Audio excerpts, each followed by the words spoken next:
தமிழகமும் மதுரையும் இந்த பகுதி மக்கள் ஒரு நாள் மறந்துட மாட்டாங்க.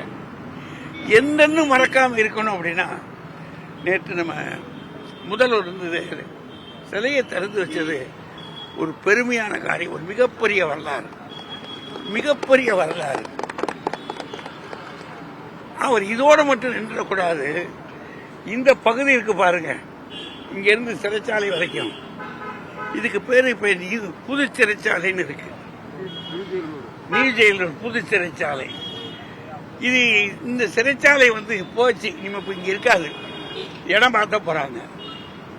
இந்த இடத்துக்கு, இந்த வீதிக்கு முதல் மேயர் முத்து சாலை, முதல் மேயர் முத்து, ஏன்னா மதுரைக்கு முதல் மேயர் அவர் தான், முதல் மேயர் முத்து சாலை அப்படின்னு பெயர் வைப்பதற்கு பாருங்க, அதுதான் மிகப்பெரிய தொண்டு, அது மிகப்பெரிய சேவை. அதனால அவரை பாராட்டுவது எத்தனையானாலும் தகும் என்று சொல்லி எல்லா மக்களும் கூடி அவருக்கு அவரிடம் மதிப்பு ஆகியிருக்கிறாங்க.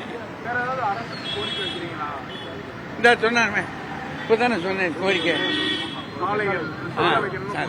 அது ஒண்ணுதான், அது போதும். தெரிவிச்சிருக்கிறீங்க, கடிதம் மூலமாவோ அல்லது நேர்ல சந்திச்சு வலியுறுத்துறதுக்கோ எதுவும் வாய்ப்புகள் இருக்கா? முதல்வரை, ஏன்னா நீங்க எல்லாம் முதல்வரை ஈஸியா அணுகக்கூடிய ஆட்கள். இல்ல, கடிதம் கொடுத்திருக்காங்க, உங்க தரப்புல கொடுத்திருக்குல்ல, கொடுத்திருக்கு. அதனால அது அவருக்கு தெரியும் எல்லாம். இருந்தாலும் ஐயா மூலமா கொடுக்குறது அது கொஞ்சம் வேகமா இருக்கும். இல்ல இல்ல, இவங்க சொல்றோம்ல, நம்ம இவங்க எல்லாம் போட போறாங்கன்றத, அதனால அவங்க பாத்துக்கிடுவாங்க. அதனால நிச்சயமா செய்வாங்கன்ற நம்பிக்கை எனக்கு இருக்கு. அதுக்கும் மேலே இருந்ததுன்னா போய் அவர் பார்த்து படிக்கணும். செய்திகளை உடனுக்குடன் தெரிந்து கொள்ள உடனே சப்ஸ்கிரைப் பண்ணுங்க.